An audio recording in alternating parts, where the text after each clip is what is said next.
اللہ تبارک و تعالی نے اسلام کو جب کامیابیاں اور کامرانیاں عطا کیں اور نبی پاک صلی اللہ تعالی علیہ وسلم کے دین کو اللہ نے غلبہ عطا کیا تو 9 ذی الحج میں حج فرض کیا گیا۔ حج اس سے پہلے بھی کیا جاتا تھا، پرانی شریعتوں میں بھی حضرت ابراہیم علیہ السلام کے طریقے پر حج ہوتا تھا، پھر کفار مکہ نے، قریش مکہ نے اس میں کچھ غلط رسومات شامل کر دیں، کپڑے اتار کر معاذ اللہ کعبے کا طواف کرنا، قربانیوں کا گوشت خانہ کعبہ کی دیواروں سے ملنا اور بھی کئی بیہودہ رسومات اس پاکیزہ اور خوبصورت عمل کا حصہ بنا دی گئیں۔ پھر 9 ذی الحج کو حج فرض ہوا۔ نبی پاک صلی اللہ تعالی علیہ وسلم نے حضرت ابو بکر صدیق کو امیر حج بنا کے رخصت فرمایا۔ دیکھیں کہاں کہاں محبوب انہیں اپنا نائب بناتے ہیں۔ اب 9 کو تو حضور نے حضرت ابو بکر صدیق کو امیر حج بنایا اور پھر اعلان فرمایا، جہاں جہاں مسلمان آبادیاں تھیں وہاں اعلان کر دیا گیا کہ آئندہ سال رسول پاک علیہ السلام خود حج کے لیے تشریف لے جائیں گے۔ جب انسان الف اللہ سے جڑتا ہے زندگی بدل جاتی ہے۔ آپ دیکھ رہے ہیں الف اللہ اور انسان، پیر اجمل رضا قدری کے بیانات کے ساتھ۔ اب ایک بڑی تعداد مسلمانوں کی جمع ہونے لگی۔ ذی قعدہ کے آخری ایام میں ہزاروں کی تعداد میں لوگ مدینہ شریف میں جمع ہو گئے۔ ظہر کی نماز کی ادائیگی کے بعد سیرت نگار کہتے ہیں کہ 28 ذی قعدہ تھی، نبی پاک علیہ السلام ظہر پڑھ کے حج کے لیے نکلے، اور جہاں آج ذوالحلیفہ ہے، ابیار علی جس جگہ کو کہتے ہیں، میقات مدینہ بھی کہا جاتا ہے، وہاں اللہ کے محبوب نے پہلے رات گزاری۔ وہیں پہ نبی پاک صلی اللہ تعالی علیہ وسلم نے احرام باندھا، حضور تشریف لے گئے۔ یہ حج قران تھا۔ نبی پاک صلی اللہ تعالی علیہ وآلہ وسلم کے ساتھ اس طرح لوگ امڈ کے آئے، جہاں جہاں سے لوگ تھے مسلمان وہ سارے جمع ہوئے حضور کے ساتھ اللہ کی بارگاہ میں حاضر ہونے کے لیے۔ 1,40,000 صحابہ، یہ ایک ہی دفعہ صحابہ کا اتنا بڑا مجمع جمع ہوا ہے، ایک ہی دفعہ۔ اور حضور علیہ السلام کی خواہش تھی کہ یہ سارے لوگ وہاں پہنچیں۔ محبوب کریم علیہ السلام 4 ذی الحج کو حضور علیہ السلام نے طواف کیا، صفا مروہ کیا، احرام نہیں کھولا، قربانیاں ساتھ تھیں، چونکہ یہ حج قران تھا۔ اللہ کے رسول صلی اللہ تعالی علیہ وآلہ وسلم نے پھر 8 ذی الحج کو ظہر کی نماز جا کے منا کے میدان میں ادا کی۔ 9 ذی الحج کو مسجد نمرہ کے پاس کوہ صبیر پر جب سورج کی کرنیں چمکیں، قربان جائیں کیا نظارہ ہوگا۔ لبیک لبیک کی صدا آ رہی ہے، دے کون رہے ہیں؟ مدینے والے محبوب صلی اللہ علیہ وسلم۔ حضور اس لشکر حسن کو لے کر، اس نور بھرے قافلے کو لے کے، یہ کون ہیں جو حضور کے ساتھ سارے نکلے ہیں؟ یہ کون ہیں سارے؟ یہ وہ فیروز بخت سعادت مند لوگ ہیں کہ ان میں سے جس نے ایک دفعہ بھی ایمان کی حالت میں حضور کو دیکھا اور پھر خاتمہ بالخیر بالایمان کے ساتھ دنیا سے رخصت ہوئے، یہ وہ لوگ ہیں کہ ولی اگر 60 سال بھی سارا دن روزہ رکھے، ساری رات نفل پڑھے، ہر برائی سے بچے، لیکن پھر بھی کسی صحابی کے قدموں کی خاک تک کو نہیں پہنچ سکتا۔ اور صحابی زیارت سے بنتا ہے، ولی عبادت سے بنتے ہیں۔ نبی پاک صلی اللہ تعالی علیہ وسلم کے وہ سارے صحابہ کون ہیں؟ الصحابہ النجوم، یہ حضور کی چاروں جانب یہ چمک رہے ہیں، انہیں خود میرے نبی پاک نے ستارے فرمایا ہے۔ ایک سمت علی، ایک سمت عمر، صدیق ادھر، عثمان ادھر۔ ان جگمگ جگمگ تاروں میں بھلا مہتاب کا عالم کیا ہوگا؟ اور ہر کوئی فدا ہے بن دیکھے تو پھر دیدار کا عالم کیا ہوگا؟ تو نبی پاک صلی اللہ علیہ وسلم نے یہ وہ موقع تھا 9 ذی الحج میدان عرفات، حضور صلی اللہ علیہ وسلم نے ظہر کی نماز ادا فرمائی اور پھر کچھ توقف کے بعد حضور کے لیے اونٹنی پر کجاوا سجایا گیا۔ حضور اپنی کسوا نامی اونٹنی پر سوار ہوئے۔ میرے محبوب نے خطبہ دینے کا ارادہ فرمایا۔ رب کریم نے ارشاد فرمایا الیوم اکملت لکم دینکم، آج میں نے تمہارے لیے تمہارا دین مکمل کر دیا ہے، مکمل ہو گیا دین، اس کے بعد کوئی اور دین نہیں آئے گا۔ اس آیت نے بتا دیا کہ حضور آخری نبی ہیں، دین مکمل ہو گیا، اب کسی اور پیغمبر کی، رسول کی، دین کی، کتاب کی ضرورت باقی۔ آج میں نے تمہارے لیے تمہارا دین مکمل کر دیا۔ اور کیا خوبصورت لفظ ہیں قرآن پاک میں فرمایا وَأَتْمَمْتُ عَلَيْكُمْ نِعْمَتِي، اور آج میں نے تم پر اپنی نعمتیں تمام کر دی ہیں، نعمتیں مکمل کر دی۔ وَرَضِيتُ لَكُمُ الْإِسْلَامَ دِينًا، اور اللہ فرماتے ہیں میں نے تمہارے لیے دین اسلام کو پسند کیا ہے، یہ میری رضا ہے، یہ دین اسلام تمہارے لیے پسند کیا ہے۔ کوئی بندہ ساری زندگی مخلوق کی خدمت کرے، ساری زندگی رستوں سے کانٹے اٹھائے، ساری زندگی خیر کا کام کرے، کسی کو تکلیف نہ دے، لیکن اگر مسلمان نہیں نا، اگر کلمہ نہیں نہ پڑھتا تو اس کی ساری عمر کی خیر بھی کسی کام کی نہیں۔ اس لیے کہ رب فرماتا ہے جڑ دین اسلام ہے، جڑ ہوگی تو پھر شاخیں قبول کی جائیں گی نا، تو اگر جڑ ہی سرے سے نہیں ہے تو خیر کرنے کا معنی، کچھ لوگ کفار کی، مشرکین کی تعریف کر اللہم صلی علی محمد وعلی آل محمد كما صليت على إبراهيم وعلى آل إبراهيم إنك حميد مجيد اللهم بارك على محمد وعلى آل محمد كما باركت على إبراهيم وعلى آل إبراهيم إنك حميد مجيد۔ کرتے ہیں کہ جناب بلے بلے اتنے ویلفیئر کام ہو رہے ہیں، تو یاد رکھو سب سے ضروری جڑ ہے۔ قرآن پاک میں رب تعالیٰ نے منافقین، مشرکین اور کفار کے اعمال کی بنیاد اس طرح کی بتائی ہے کہ جس طرح پتھر پر تھوڑی گرد پڑ جائے، ذرا ہوا کا جھونکا ہے یا بارش آئے تو پتھر صاف کا صاف ہو جاتا ہے۔ ان کے اعمال اس طرح کے ہیں۔ اس خیر کا کیا مطلب کہ جس خیر میں ایمان ہی شامل نہیں؟ جب تک بندہ مومن نہ ہو اس کا کوئی عمل بھی اللہ کی بارگاہ میں قابل قبول نہیں ہوتا۔ یہ آیت نازل ہو گئی، فرمایا دین مکمل ہو گیا۔ او میرے بھائیو، خدا را سوچو، کوئی شے مکمل نہیں دنیا میں، کوئی شے بھی۔ کروڑوں کا مکان بنا لو پھر بھی کوئی نہ کوئی نقص نکل ہی آتا ہے۔ کوئی دنیا میں شے مکمل ہے ہی نہیں۔ اگر کوئی شے مکمل ہے تو وہ مدینے والے رسول کا دین مکمل ہے۔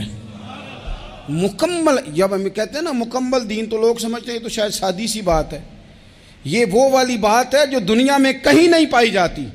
جب یہ آیت نازل ہوئی تھی نا، تو بخاری میں موجود ہے، ایک بہت بڑا یہودیوں کا عالم حضرت عمر فاروق رضی اللہ تعالیٰ عنہ سے کہنے لگا یہ جو تم پر آیت نازل ہوئی ہے نا کہ دین مکمل ہو گیا، یہ اگر ہم پر نازل ہوتی نا تو جس دن یہ آیت نازل ہوئی ہوتی ہم نے ہر سال اسی دن کو عید بنا لینا تھا کہ دین مکمل ہو گیا۔ الیوم اکملت لکم دینکم، دین مکمل ہو گیا، ہم تو عید بنا لیتے۔ تو حضرت عمر کہنے لگے ہم پر بھی بڑا فضل ہے، جس دن آیت نازل ہوئی تھی عرفہ کا دن بھی تھا اور جمعے کا دن بھی تھا، ایک نہیں دو عیدیں تھیں مسلمانوں کی، دو عیدیں تھیں مسلمانوں کی، دو۔ عزیز بھائی، دین مکمل اللہ نے دیا اور حضرت عبداللہ ابن عباس رضی اللہ تعالیٰ عنہ نے تو ایک مقام پہ اس کا ذکر بھی کر دیا. جب ان سے کسی یہودی نے کہا نا یہ آیت ہمیں ملتی تو ہم عید مناتے, تو فرمایا تم ایک مناتے نا, ہماری دو تھیں اس دن. جمعہ بھی تو مسلمانوں کی عید کا دن ہے نا. بہت سارے لوگ ہیں بیچارے جو کہتے ہیں اسلام میں عیدیں صرف دو ہیں, اور وہ بھی صرف پریشانی انہیں عید میلاد النبی والے دن ہوتی ہے, اس کے آگے پیچھے نہیں ہوتی. حالانکہ نبی پاک علیہ السلام نے کہا ہر جمعہ بھی عید ہے, خود حضور نے فرمایا, لیکن وہ اڑ جاتے ہیں کہ نہیں عیدیں صرف دو ہی ہیں. بھائی آپ یہ کہہ سکتے ہیں کہ اسلام کی معروف عیدیں دو ہیں, اپنے معنی اور مفہوم کے لحاظ سے جس کو یوم عید کہا جائے وہ عیدیں دو ہیں. تو نبی پاک صلی اللہ تعالیٰ علیہ وسلم نے میدان عرفات میں خطبہ دیا. یہ جو واعظ و نصیحت ہے نا, خطبہ تقریر, یہ دنیا کر رہی ہے, کرتی رہے گی, کرتی چلی آئے گی, اور اس کو میرے نبی پاک علیہ السلام نے پسند فرمایا. خیر کی بات کرنے والے کو حضور نے دعا دی. محبوب فرمانے لگے اللہ جو میری حدیثیں یاد کر کے آگے پہنچائے اس کے چہرے کو تر و تازہ رکھنا. یہ ابلاغ دین بہت بڑی بات ہے اگر کوئی خلوص نیت سے کرے. لیکن کائنات ارضی میں وہ جو حضور کا خطبہ حجۃ الوداع ہے, وہ دستور ہے, وہ منشور ہے. انسانی حقوق پر اس سے بڑا چارٹر نہ پہلے کبھی تھا نہ قیامت تک دوبارہ بن سکتا ہے. اس کو خطبہ حجۃ الوداع کیوں کہتے ہیں؟ ایک تو مطلب یہ کہ حضور نے یہی آخری حج کیا, اور دوسری بات یہ تھی کہ اس خطبے کے تھوڑے ہی عرصے بعد میرے نبی پاک نے وصال ظاہری فرمایا. اور اس خطبے کو رسول پاک صلی اللہ تعالیٰ علیہ وسلم نے شروع کہاں سے فرمایا؟ یہ خطبہ دیکھیں شروع کہاں سے ہو رہا ہے. انسان دنیا میں ملتا بھی ہے, جدا بھی ہوتا ہے. یہ جو جدائی کا وقت ہوتا ہے نا, جدائی کا, شاید بڑی سوچ سمجھ کے کہا تھا حضرت میاں صاحب نے, بڑی غور کر کے انہوں نے کہا تھا کہ دریا کنڈے روخ نہ لائیے, جو آوے روڑ جاوے. آپ میدان میں درخت لگاتے ہیں تو کبھی پھل گرتا ہے تو زمین پہ گرتا ہے, اٹھا لیتے ہیں. اگر دریا کے کنارے ہو تو وہ تو دریا میں گرے گا اور روڑ جائے گا, چلا گیا, بہہ گیا. فرمانے لگے دریا کنڈے روخ نہ لائیے, جو آوے روڑ جاوے. تے پردیسی نال نہ یاری لائیے, او دا جدوں دل کرے ٹر جاوے, وہ تو چلا جاتا ہے. یہ خطبہ شروع کہاں سے ہو رہا ہے؟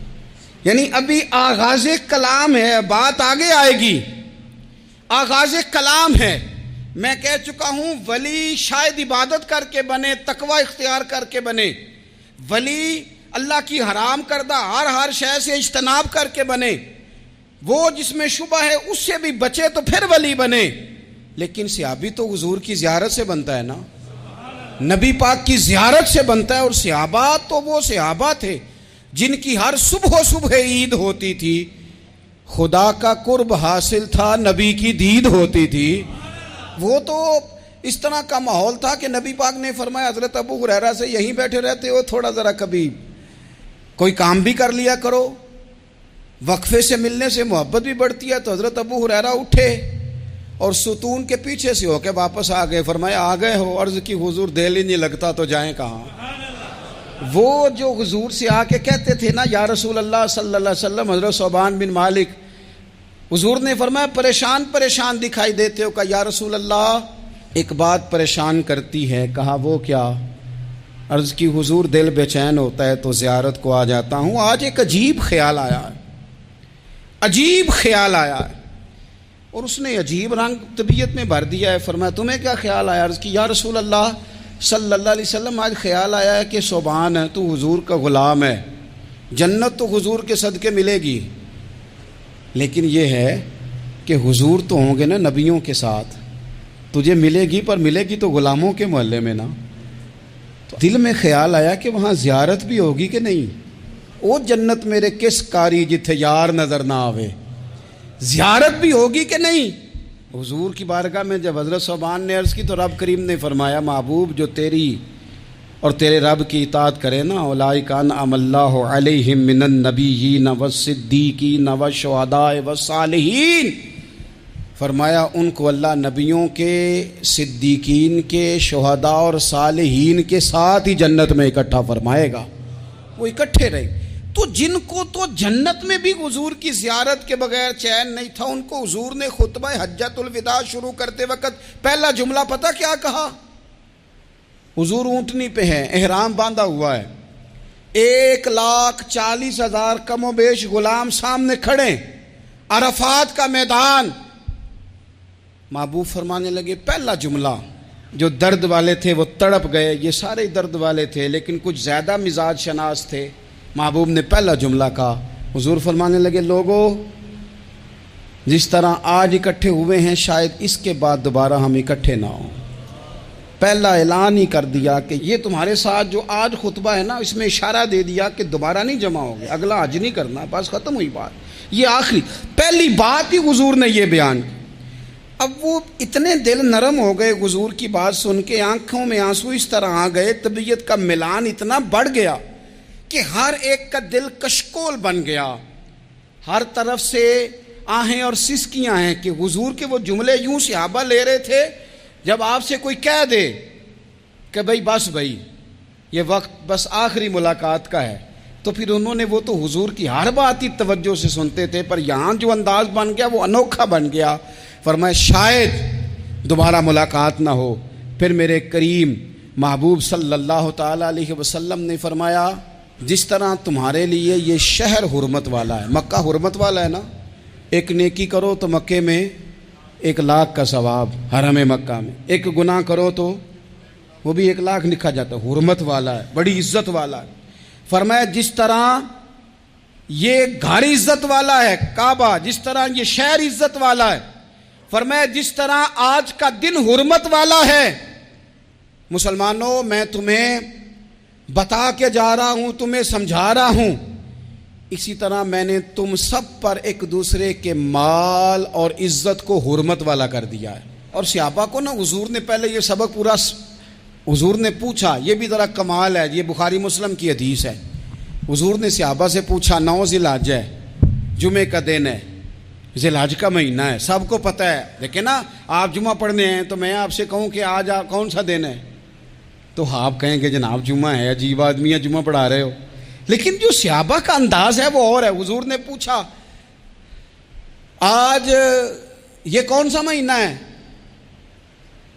یہ ادب ہے، یہ مقام ہے، یہ وہ مقام ہے جہاں بہت سارے صرف عقل والے بندے جو ہوتے ہیں نا وہ بیچارے گرتے پڑتے ہیں، کہتے ہیں جی بات آتی ہو تو بتانی چاہیے، یہ کیا بات ہوئی جی، بندہ بولے ہی نا، یہ کیا لیکن کچھ لوگ ایسے ہیں جن کا دھارا ادب کچھ اور ہوتا ہے، انہیں ڈھیروں باتیں بھی آتی ہوں تو ہر جگہ بات کرنے کی نہیں ہوتی، سب جگہ کہانیاں سنانے کی نہیں ہوتی.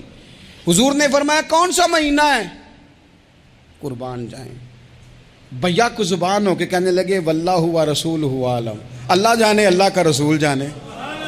سانو تے قید سجن دا گہنا ہے، او جنج رکھے ایسا اونج رہنا ہے، ہمیں کیا پتا. پوچھا کسی نے، لکھا ہے صوفیاء نے، کسی نے پوچھا تمہیں پتہ نہیں، کہنے لگے چپ کر، ہمیں کیا پتا کون سا مہینہ ہے. تو حضور نے فرمایا آج تاریخ کون سی ہے؟ بھائی صاحب کو پتا تھا نا 9 ذی الحج کو ہی حج ہوتا ہے، کون سی تاریخ ہے؟ کہا واللہ و رسولہ عالم، اللہ جانے اللہ کا رسول جانے.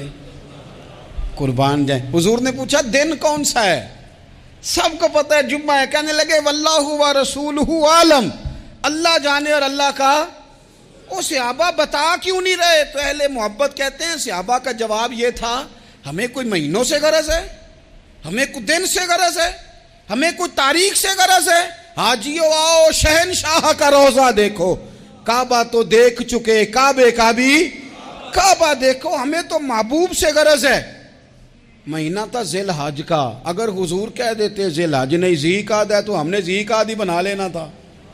تاریخ تھی 9، اگر حضور فرما دیتے 11 ہے تو ہم نے 11 ہی بنا لینی تھی. دن تھا جمعے کا، اگر حضور کہتے پیر ہے تو ہمیں کیا لگے، ہمیں تو محبوب کی رضا چاہیے. آپ دیکھیں نا ایک صحابی کے ہاتھ ذرا لمبے تھے تو حضور نے فرمایا یا ذوالیدین، او لمبے ہاتھوں والے. ان سے کوئی پوچھتا نام کیا ہے تو کہتے میرا نام ہے 2 ہاتھوں والا. او بھائی میرے بھی 2 ہیں، تم کیوں 2 ہاتھوں والا؟ کہنے لگے یہ نہیں مجھے پتا، مجھے نبی پاک نے کہا 2 ہاتھوں والا. تو ٹھیک ہو گئی جو حضور نے نام رکھ دیا.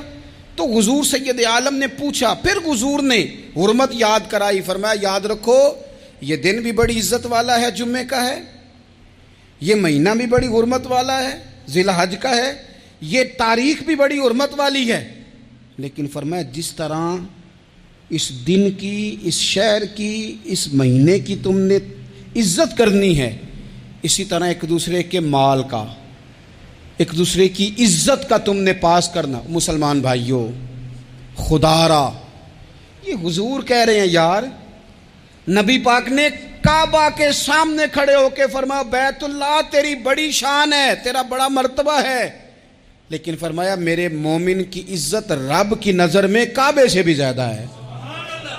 ہم کیسے بیٹھ کے یار، ہم کیسے جرأت کرتے ہیں کسی کی پگڑی کھولنے کی کونے میں بیٹھ کے؟ ہم اپنے گھر بیٹھ کے کسی پر تبصرہ کر گئے، کسی بندہ مومن کی عزت اچھال گئے، بالکل پتہ نہیں تھا بات کا اور ہم نے کہانی بنا دی پوری کی پوری، داستان سرائی کر گئے۔ صبح سے شام تک ہماری گپ شپ کا عنوان کیا ہے؟ کسی نہ کسی کا شکوہ، کسی نہ کسی کی شکایت، یہ ہماری گپ شپ ہے۔ خدا را حضور نے تو خطبہ حجۃ الوداع میں پہلا سبق یہ دیا تھا کہ میرے جانے کے بعد ایک دوسرے کی عزت کرنا، اور اسی خطبے میں ایک جگہ پہ فرمایا یہ نہ ہو کہ میرے جانے کے بعد تم ایک دوسرے کی گردنیں مارنے لگ جاؤ، ایک دوسرے کی عزتوں کا خیال کرنا، پاس کرنا۔ مسلمانوں، میرے عزیز بھائیوں، بزرگوں، عزتوں کا دفاع شروع کریں، تھوڑی دیر کے لیے اپنی زبان لوگوں کے اوپر تبصرہ کرنے سے کنٹرول میں لائیں۔ کچھ چیزیں ایسی، میں مختلف شہروں میں جاتا ہوں، جس شہر میں گئے وہاں لوگوں نے یہ کہا جناب یہاں جو مولانا ہے نا، بعض لوگ یہ باتیں بڑی چسکے لے کے سنتے ہیں، یہاں جو مولانا ہے نا وہ کچھ نہیں کرتے، آپ بڑے اچھے ہیں، یہاں جو پیر صاحب ہیں وہ بڑے گڑبڑ ہیں، آپ بڑے اچھے ہیں۔ تو میں ان سے کہتا ہوں کہ میں اس لیے اچھا ہوں کہ میں تھوڑی دیر کے لیے آیا ہوں، میں نے چلے جانا ہے، اور دوسری بات یہ کہ مجھے آپ جتنا مرضی اچھا کہہ لیں، میں نے رخصت ہو جانا ہے 2-3 گھنٹوں کے بعد۔ یہاں جس آدمی کا آپ شکوہ کر رہے ہیں نا، آپ اس کو جنازے کے لیے خبر کریں نہ کریں، اسے پتہ چل گیا نا محلے میں جنازہ ہو گیا، تو اسے کوئی کام بھی ہوا تو اس نے کہنا یار نہیں محلے میں فوتگی ہوگی، میں نے جنازہ پڑھانا ہے، اس نے جانا نہیں۔ تو کمزوریاں تو سب جگہ ہوتی ہیں، لیکن ان کمزوریوں کی وجہ سے آپس میں بغض پیدا کر لیا جائے گا، اور پھر کمال بات ہے نا کہ اپنی ساری کمزوریوں سمیت اپنے آپ سے پیار ہے، اپنے آپ سے محبت ہے، اور دوسرے کی ایک کا پتہ چل جائے تو ہمیں گھن آنے لگ جاتی۔ تو حضور نے خطبہ حجۃ الوداع کے موقع پر یہ بات ارشاد فرمائی۔ دوسرا حضور نے فرمایا لوگوں یاد رکھنا، یہ خطبہ حجۃ الوداع میں نبی پاک نے فرمایا، یہ حضور خطبہ دے رہے ہیں، اور اس وقت دے رہے ہیں جب حضور صحابہ کو بتا چکے ہیں کہ یہ آخری ملاقات ہے، جو دور دراز سے آئے ہیں ان کو بتایا ہے کہ یہ میری تمہاری جو مجلس ہے، جو محفل ہے، جو تم سے بات ہو رہی ہے، یہ آخری ہے۔ محبوب فرمانے لگے لوگوں یاد رکھنا قیامت قائم ہوگی۔ ان جملوں کا حسن ملاحظہ کر لیں۔ فرمایا قیامت قائم ہوگی، تم اپنے رب سے ملاقات کرو گے، اور فرمایا تمہارا رب تم سے تمہارے اعمال کے بارے میں پوچھے گا۔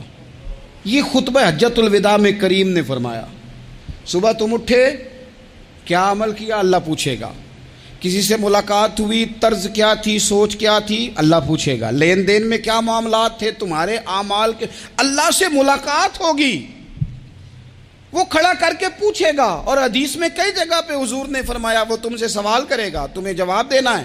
میرے عزیز بھائیوں، تیار رہنا چاہیے، تیار۔ ہم نا منت کرتے ہیں آخری دن ہو نا، تنخواہ دار لوگ کہتے ہیں یار یہ آخری ایام چل رہے ہیں، کوئی خرچہ نہ بتاؤ، اس لیے کہ حساب کے متھے لگنا ہے۔ آخری دنوں میں، بجٹ کے دنوں میں لوگ پریشان ہوتے ہیں کہ حساب دینا ہے۔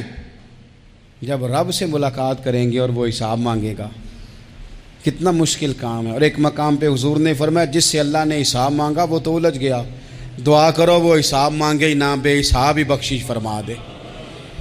نبی پاک صلی اللہ تعالیٰ علیہ وآلہ وسلم نے ارشاد فرمایا اسی خطبہ حجۃ الوداع میں، حضور فرمانے لگے سن لو، میں نے تم تک اللہ تعالیٰ کا پیغام پہنچا دیا ہے۔ اب جس شخص کے پاس امانت رکھی ہو اس پر لازم ہے کہ وہ امانت اس تک پہنچا دے جو اس کا مالک ہے۔ ہم بہت سارے لوگ ایسے ہوتے ہیں، ہمارے پاس امانتیں ہوتی ہیں، کچھ بھی نہ ہو تو کچھ لوگوں کے راز کی امانت ہوتی ہے، کچھ بھی نہ ہو تو کچھ لوگوں کی باتیں ہم تک پہنچ جاتی ہیں وہ راز ہوتا ہے، وہ امانت ہوتی ہے۔ مجلس کی گفتگو بھی امانت ہے، لیکن ہم امانتوں کا خیال نہیں کرتے، خیانت ہو جاتی ہے۔ بہت محتاط ہو کر اپنی زندگی میں امانتوں کا خیال کیا جائے۔ یا ایھا الذین آمنوا لا تخونوا اللہ والرسول وتخونوا اماناتکم وانتم تعلمون۔ اللہ فرماتے ہیں ایمان والو، نہ رب سے خیانت کرنا، نہ رب کے رسول سے خیانت کرنا، نہ آپس میں ایک دوسرے سے خیانت کرنا، جانتے بوجھتے ہوئے یہ کام نہ کرنا۔ وانتم تعلمون، جانتے ہو، تمہیں پتہ ہے۔ کبھی بھی بددیانتی کا مظاہرہ نہ کریں اپنی زندگی میں، کبھی بھی۔ اور یہ بھی یاد رکھ لیں، بچوں کو کیا پتا کہ ہمارا ابا حلال لا رہا ہے کہ حرام لا رہا ہے؟ آپ لا رہے ہیں نا، تو وہ تو بیچارے بھولے پن میں کھا رہے ہیں، تو حساب آپ نے دینا ہے۔ جنہ لی تو پاپ کمائے ہن کتھے نہیں ہو تیرے کر دے، بلانا۔ تو بچوں کا تو یہ معاملہ ہے بھائی، اللہ ماشاءاللہ کہ وہ وقت پہ ہی، شادی کے 10-15 دن کے بعد ہی ان کو پیغام مل جاتا ہے کہ اگر ہمارا علیحدہ گھر ہو تو میں مرضی سے سجاؤں، تو میں مرضی سے سنواروں، تو میرا کوئی مطلب اپنا سلسلہ ہو، تو بڑے ٹائم پہ ساری باتیں شروع ہو جاتی ہیں۔ وہ تو معاملہ ہی بالکل اور ہے۔ تو بالکل کسی بھی امانت میں کبھی بھی خیانت کرنے کی کوشش نہ کریں، اور یاد رکھیں مال حرام جہاں آتا ہے وہاں بڑی تباہی آتی ہے۔ جہاں لوگ بددیانت ہو جاتے ہیں وہاں معاملات بڑے خراب ہو جاتے ہیں۔ اللہ تبارک و تعالی دیانتداری کی توفیق عطا فرمائے۔ حضور نے خطبہ حجۃ الوداع کے موقع پر فرمایا میں نے آج جاہلیت کے سارے سود ختم کر دیے۔ نبی پاک میدان عرفات میں کھڑے ہو کے فرمانے لگے، جس بندے نے بھی کسی سے پیسے لیے ہیں وہ اصل رقم دے گا، زائد نہیں دے گا۔ حضور کے بڑے قریبی تھے ایک، فرمایا انہوں نے بھی کچھ لوگوں سے پیسے لیے ہوئے، چونکہ وہ سب لوگ کرتے تھے، حرام ہی نہیں تھا۔ فرمایا میں ان کو بھی حکم دیتا ہوں کہ یہ اصل رقم وصول کریں گے، کسی سے ایک پائی بھی زیادہ وصول نہ کریں گے۔ نبی پاک صلی اللہ تعالی علیہ وسلم نے خطبہ حجۃ الوداع میں ایک باریک بات حضور نے بھی، یہ آپ نے ضرور سمجھنی ہے، بالخصوص جو لوگ تھوڑا دین پر عمل کر رہے ہیں، جن کا لبادہ مذہبی ہو گیا، جنہیں لوگ حضرت صاحب، قاری صاحب، علامہ صاحب، مفتی صاحب، حاجی صاحب، بزرگوں کہہ کے بلاتے ہیں، وہ اس پر توجہ کریں۔ میرے نبی پاک صلی اللہ علیہ وسلم نے خطبہ حجۃ الوداع کے موقع پہ ارشاد فرمایا، لوگوں شیطان اب مایوس ہو گیا ہے، وہ تم سے بتوں کی پوجا نہیں کرا سکے گا، ہاں وہ تمہیں چھوٹے چھوٹے گناہوں میں مبتلا کرے گا، وہ تم سے چھوٹے چھوٹے عیب کرائے گا، تم سمجھو گے یہ تو غلطی کوئی نہیں۔ فرمایا اس سے بچ کے رہنا۔ اب وہ مایوس ہو گیا، بتوں کی پوجا نہیں کرا سکتا، تمہیں اپنی پوجا نہیں کرا سکتا، لیکن چھوٹی چھوٹی غلطیاں۔ ایک مقام پہ فرمایا نا، چھوٹا گناہ ہونا تو مومن اسے پہاڑ سمجھتا ہے، اتنا بڑا ہو گیا، اور منافق کہتا ہے یہ تو کچھ بھی نہیں۔ تو اپنی زندگی کے اندر چھوٹی چھوٹی کوتاہیاں، حضرت سعدی فرمایا کرتے تھے سیلاب اچانک نہیں آتے، پہلے چھوٹا سا سوراخ ہوتا ہے دریا کے کنارے میں، اسے بند نہ کیا جائے پھر بڑا ہو جاتا ہے، پھر وہ ٹائم آتا ہے کہ بند ٹوٹ جاتا ہے، بستیاں ڈوب جاتی ہیں۔ پہلے چھوٹا گناہ انسان کرتا ہے، چھوٹا، پھر اس سے آگے بڑھتا جاتا ہے اور بڑی بڑی غلطیاں ہوتی ہیں۔ اللہ تبارک و تعالی ہمیں رائی کے دانے کے برابر بھی غلطی کرنے سے محفوظ فرمائے۔ نبی پاک صلی اللہ تعالی علیہ وسلم نے اسی موقع پر ارشاد فرمایا، لوگوں اللہ سے ڈرتے رہنا، اور میں تمہیں عورتوں کے ساتھ بھلائی کی وصیت کرتا ہوں۔ فرمایا رب نے تمہیں اختیار دیا ہے، عورتیں تمہارے سپرد کی ہیں، ان سے اچھا سلوک کرنا۔ فرمایا اگر کبھی کوئی ان پر تمہیں سختی کرنی بھی پڑے تو اتنی کرنا جتنی ان کی غلطی ہو، ان سے درگزر کرنا، ان سے پیار کرنا۔ اسلام نے خاتون کو باقاعدہ حقوق دیے، باقاعدہ۔ صحیح بخاری میں حدیث ہے، یہ جو نوجوان ہیں، مطالعہ کرنے والے، پڑھنے سننے سمجھنے والے، یاد رکھا کریں ان چیزوں کو۔ حضرت بریرہ رضی اللہ تعالیٰ عنہ حضرت عائشہ صدیقہ کی کنیزہ ہیں۔ حضرت مغیث رضی اللہ تعالیٰ عنہ ایک صحابی ہیں، ان کی وہ اہلیہ ہیں، وہ اپنے خامد سے علیحدگی چاہتی تھی۔ ان کے خامد بڑی محبت کرتے تھے، علیحدہ ہونا نہیں چاہتے تھے، خاتون رہنا نہیں چاہتی تھی۔ انہوں نے بڑی سفارشیں کرائیں کہ میرا خامد، میری بیوی مجھ سے صلح کر لے، حالانکہ وہ خاتون کنیز ہیں، خادمہ ہیں، کوئی بڑے قبیلے سے بظاہر تعلق نہیں۔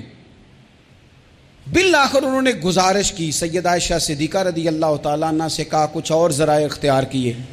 حضرت مغیث نے رضی اللہ تعالیٰ عنہ، ان کے شوہر نے، کہ نبی پاک علیہ السلام کی خدمت میں عرض کریں، حضور میری سفارش کریں کہ یہ مجھ سے صلح کر لیں۔ تو نبی پاک علیہ السلام نے حضرت بریرہ رضی اللہ تعالیٰ عنہ جو کنیزہ ہیں، خادمہ ہیں، ان کو بلا کے کہا تمہارا خامد صلح کرنا چاہتا ہے۔ یہاں برادری کا بڑا کہ کہتا ہے پتر میری بھی نہیں تو گل رکھنی، وہ میرے ککھاں دا بھی نہیں تو، وہ کیا کہہ رہے ہیں آپ؟ اللہ نے اسے حق دیا ہے، اور جسے حق اللہ دے اس کا رسول دے، اس سے کون ہوتا ہے کوئی حق چھیننے والا؟ نبی پاک صلی اللہ علیہ وسلم نے حضرت بریرہ سے کہا تمہارا خامد صلح کرنا چاہتا ہے اور وہ روتا ہے تمہارے لیے اور اس نے بڑی سفارشیں کی ہیں، تم اس سے صلح کر لو۔ حضرت بریرہ رضی اللہ تعالیٰ عنہ عرض کرنے لگی یا رسول اللہ صلی اللہ علیہ وسلم آپ جو حکم کریں میں حاضر ہوں، ایک بات پوچھ سکتی ہوں؟ ایک گزارش کر لوں؟ ایک صرف حضور میرا بولیا چولیا معاف کری، ایک بات کر لوں؟ تو کہا کرو۔ عرض کی یا رسول اللہ یہ آپ کا حکم ہے یا مشورہ ہے؟ یہ محبوب کی بات ہے، محبوب کی۔ کوئی بزرگ کیوں جبر کرتا ہے کسی پہ؟ کوئی حضرت شیخ کیوں کہتے ہیں زبردستی عورت کو کہ تو جا؟ نبی پاک صلی اللہ علیہ وسلم نے فرمایا صلح کر لے۔ یا رسول اللہ ایک بات عرض کروں؟ کرو۔ حضور حکم ہے کہ مشورہ ہے؟ تو نبی پاک نے فرمایا نہیں مشورہ ہے، تم عاقلہ ہو بالغہ ہو، اسلام تمہیں با اختیار کرتا ہے، چاہو تو رہو چاہو تو خلا لے لو۔ عرض کرنے لگی حضور اگر مشورہ ہے تو پھر میں مغیث سے صلح نہیں کرنا چاہتی۔ میرے محبوب نے فرمایا تو جس حال میں راضی ہے میں بھی راضی ہوں۔ ٹھیک ہو گئی بات، ختم ہو گئی۔ حضور نے کوئی زور نہیں، اتنے اسلام حقوق دیتا ہے عورت کو، کسی کو اجازت نہیں کہ وہ جبر کرے، وہ ظلم کرے۔ میں آ گیا ہوں صلح نہیں کرنی، بے تو کیوں آیا ہے؟ تو نے وقت گزارنا ہے، جانے وہ خامد کس طرح کا ہو۔ تو نبی پاک صلی اللہ علیہ وسلم نے خطبہ حجۃ الوداع کے موقع پر فرمایا عورتوں کے ساتھ اچھا سلوک کرنا۔ اللہ تبارک و تعالی جو حج پڑھا جا رہا ہے اس کے صدقے پوری امت پر اپنا فضل فرمائے۔ اللهم صل على محمد وعلى آل محمد كما صليت على إبراهيم وعلى آل إبراهيم إنك حميد مجيد۔ اللهم بارك على محمد وعلى آل محمد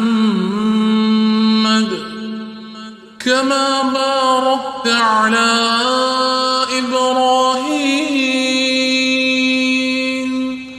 وعلى آل إبراهيم إنك حميد مجيد۔